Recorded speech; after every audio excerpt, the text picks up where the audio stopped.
The Makueni e-cooking hub is located at Wote Technical Training Institute, a college that is located in Wote Town, Makueni County. It was launched on 16th June 2022 under the MEX program to provide the e-cooking training and spread the message in the surrounding area and beyond.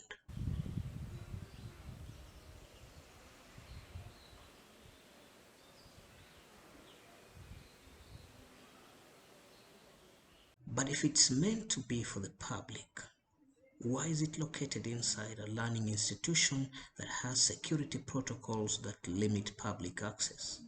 This is because the hub has a different approach to training and spreading the e-cooking gospel in the area.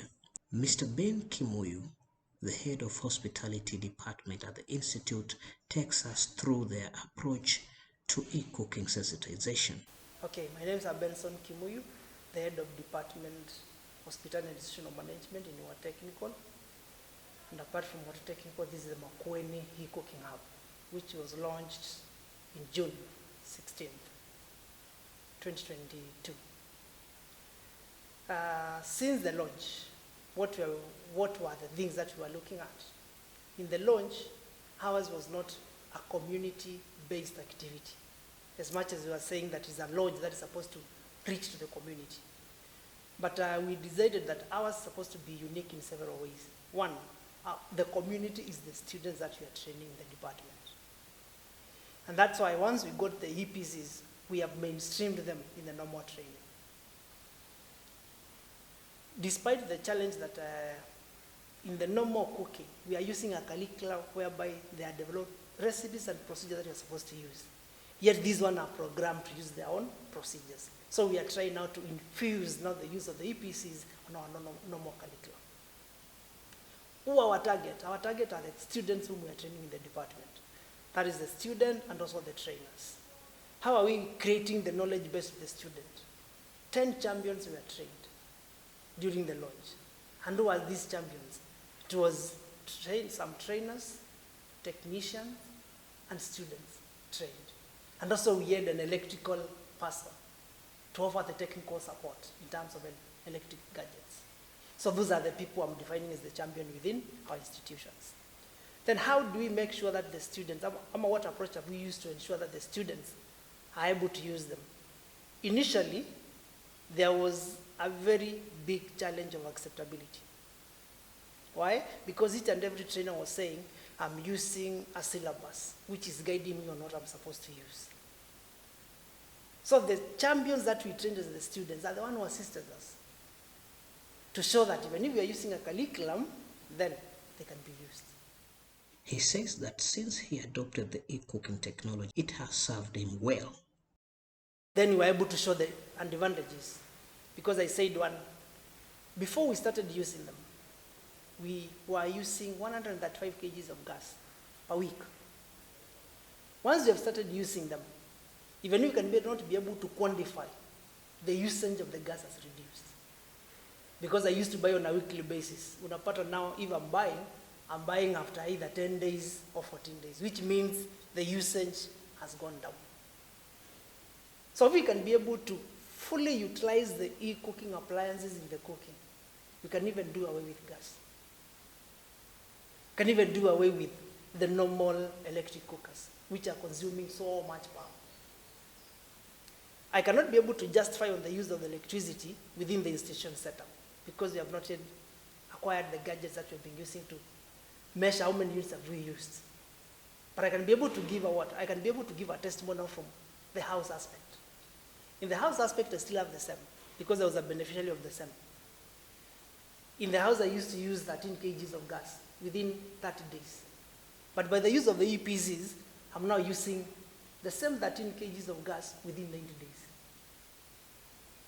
Electricity. I used to use electricity for showers, for electric kettles and all that, whereby I was using more than 2,000 per month. But I've cut down the use of the electric kettle, the showers, and I'm using this one for major of my cooking in the house, and also for boiling water and everything. And what has happened? My electric bill has gone down. At the institution, he heads a team of students who help in e-cooking demonstration and also act as champions for the hub.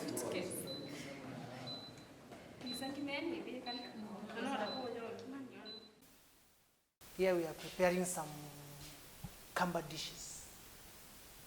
And these are the champions who are going to do the demonstrations. The champions is a mix of students, traders, and technicians from the Department of Hospitality. And I want us to start from the start. We want to start with the kienyeji chicken. The kienyeji chicken. Conventionally, the kienyeji chicken normally takes about 40 minutes. If we are doing it from our normal cooking, the ready, chakula ikuwe ready. But with the use of the EPZs, you'll be able to find that it is going to take a maximum of only 13 minutes and it's ready. 13 minutes. Kienyeji chicken. Ukipitisha hapo, inakuwa uji. And the total time for the cooking is after the pressure has built up, not the initial time before the pressure has built up. So the timing for the building of the pressure depends whether you're using hot water or cold water. For hot water, the build-up time is 6 minutes. For cold water, is 8 minutes. So inaanza kuhesabu kuanzia hiyo time. So tukiongeza 13 plus 6 minutes nakuja around 19. So within 19 minutes, ushatengeneza kienyeji kuku yako na umekula. It's ready. So how do we do it? Naanza. So ni just the normal sauteing in the house. Mafuta, kitunguu. By the time kitunguu inaiva, unaweka. So the first thing is to make sure that the item is on. It's already on. Then from there unaweka mafuta. So unaanzanga na kupinya any type, any icon, then on. Then from there unaanza kupika tu. So anapoanza mafuta ishike moto, aweke kitunguu, aweke kuku. Hii kuku yetu ndio ikuwe tamu, tutaongeza nyanya. Unajua nyumbani tunazoea kuongeza nyanya ndio ikuwe na supu. Na tutaweka maji. Hiyo maji yake yenyewe itaipika, itaiva na itaungua within 12 minutes. So hiyo ameanza. So the next one is beef. Nyumbani kikawaida beef tunachukuanga how many minutes kupika hivi? Beef stew. Beef 25 minutes to 30 minutes. This one will take a maximum of 20 minutes. That is done. And it will be ready. So the normal procedure inafanyanga nyumbani. Unakaranga kitunguu, unaweka nyama, unaweka nyanya, then from there unaifunika, tuongezi maji. It will be wet fry. Ukitaka ikuwe ile stew ya maji ndio utaongeza kama maji kidogo. But this one tutaongeza maji to just be wet fry. Na tuko hapa tutaonja, tutasikia venye itakuwa ikionja after the 20 minutes. The next one hapa ni ndengu. So hii pia anze. Mafuta anze, kitunguu anze kuiva. Ndengu. Ndengu in Ukambani there are two types of ndengu zinatumia. One of them is the nylon, the other is the ango. Ango takes shorter time to cook than nylon. But hiyo tunasema it takes shorter time to cook Ukambani, inakuanga lazima kwanza uchemshe ndio fry. Ni kweli? So hii hakuna kuchemsha na to fry, una fry direct, unaweka kila kitu hapo, unafunika na inaanza. So ndengu will take a maximum of 12 minutes. Nylon inachukuanga muda mwingi kupika. And that's why ukitumia hizi lazima ukae ukijua kitu moja. There are several things that affect. Kitu ya kwanza ni type gani ya chakula yenye unapika. Kama ni ndengu, nimesema hizo two types. Then from there it will be able to cook. Within 13 minutes should be ready. Tuko hapa tutaionja tusikie venye iko. So utaifanya nini? Kukaranga kila kitu yote pamoja, kuweka ndengu maji hakisha imepita kidogo because hii ndengu ni dry. Ndio from there iko na time ya kufimba ikuwe iko sawa. So the champion will start off. The next one ni rice. Rice nyumbani kawaida tunawekanga rice kikombe moja, maji vikombe mbili, si ni kweli? Na unapotumia hii hakuna mambo ya kikombe moja vikombe mbili. Ukiweka kikombe moja vikombe mbili itakuwa uji. Itakuwa uji. So ratio ni 1:1. Ukiweka kikombe moja wa maji, unaweka rice kikombe moja. So hii tu ina mambo mingi, ni kuweka rice hapa, maji tuko nayo moto hapa, apime maji aweke. Tutajuaje kama imetosha? Ukiwekelea rice itakuwa imepita juu kidogo, itakuwa inatoshana. Then from there ongeza kachumvi kidogo na afunike. Within 12 minutes the rice will be done. The next one ni nduma. Nyumbani hapo ndo tunaharibingi kuni na makaa tukipika nduma,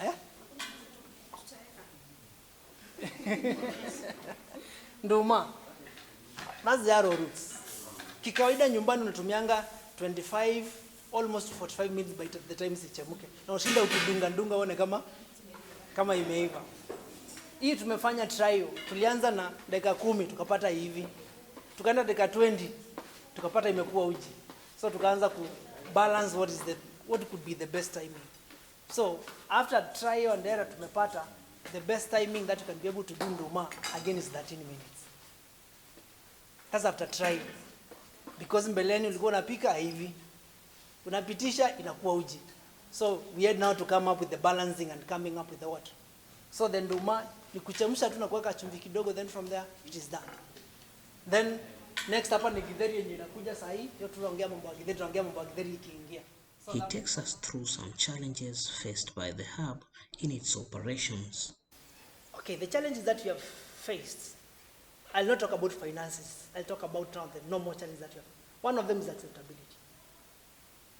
That has been one of the major challenges, acceptability. Once you are trained, the major challenge that we faced was, how do you introduce this to a mwalimu's class, whereby there is only one champion, and is the one now training the others, and mwalimu is the one who is supposed to be the source of knowledge for the students. So we faced a challenge, very big challenge, because now penetrate to somebody's class and telling them that you can then be able to use this. It was a challenge. So the champions, the students have assisted us so much, whereby they can be able to use and say, mwalimu, let's try this. That was one of the challenges. How did we counter that? The use of the students' champions, and also we had to do a demonstration to the trainers for them to be able to see how these equipments can be used. So that by the time now they are trying to use them in their classes, isikue the HOD and the deputy HOD are forcing us to use them. And they are able to see. That was one of the challenge, acceptability. Challenge number 2 is the stereotype. Mtu anasema mimi stima, niko na challenge, because unapata even most of the time when they want to open them, they want to use them, they have to call the technician. Come and install this one for us so that we can be able to use. So there are those people still having the phobia of using this. And if you go back, people can be able to say, the normal, do I call them manual pressure cookers? Kuna zenye ulikuwa unatumia inalipuka. So mtu anakuambia, hey, hiyo siwezi guza, na ikinilipukia, and all that. So that stereotype of electricity and the fear has also been a challenge. The other challenge that you have been facing when you are using this is the, what do I call it? The curriculum setup in terms of training versus the use of the EPCs. What do I mean by this? In the normal training of hospitality, we are using manuals, which are in books, recipes procedurally, from this step to this step to this step to this step. But once you're using the EPCs, it means that now you have to do shortcut of the steps. So that has become a challenge, a very big challenge, because now the teacher will be, then where will I introduce this skill that is supposed to be included? But again, with the use and the acceptability of these equipments, they'll be able to see that apart from even the set curriculum, by use of them, and you bypass some procedures of the curriculum set up in terms of the recipes, you are able to achieve. And it's very fast, very, very fast. Very, very fast. So that's been another challenge. Despite all these challenges, Mr. Ben has this to say to the public about the technology. I'll say this. Institutions that are training hospitality students should embrace this change. E-cooking is the way to go. Clean cooking is the way to go. One of them is fast, reliable. And I'm be able to tell them that by the use of the curriculum that we are using, and by the use of the EPCs, we shall be able to create a knowledge base for the use of these equipments. Because in Kenya, what we are lacking is the knowledge. Who are the people to disseminate the information? Institutions of higher learning with hospitality department. Why? Because we are dealing with large number of students each and every term. So if we incorporate this or we plug in the use of EPCs in the normal curriculum and also in the normal training, then we shall have done away with the stereotype of electric cooking is expensive, and we shall have created a knowledge base. Even the person mwenye ako mashinani, because watoto wanatoka mashinani, will have the knowledge on the use of EPC. I'm expecting that the county government and the national government should take the lead in educating the public on the use of EPCs. Knowledge is power. We follow what we are being told. So if our leaders embrace e-cooking, everybody in the country will have known about e-cooking. But if the knowledge is lacking, even from the management, that is the national government and the county government, again, I'll promise that e-cooking will just be for only those people who are using it. So I'm expecting that the people who are supposed to be driving this are the what? Are the national government. So there is much collaboration that is required. The TVET needs to know exactly what is happening with the use of e-cooking, because they are the ones now funding institutions in terms of equipment and all that. So instead of just bringing the large cookers and all that, if they have the knowledge, then they'll be able to give energy efficient equipment to technical institutions. They'll have a system. So there's a gap in that. Number two, if the county government, because they're the one with the people, have the knowledge about the use of the equipment, they'll be the champions to tell other people that tuache kukata miti, tuzuie mazingira yetu na tutumie stima kwa kupika. Kwa vile it's clean, it's fast.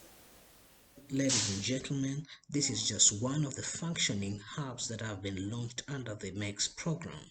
Stay tuned for more stories from other hubs coming soon.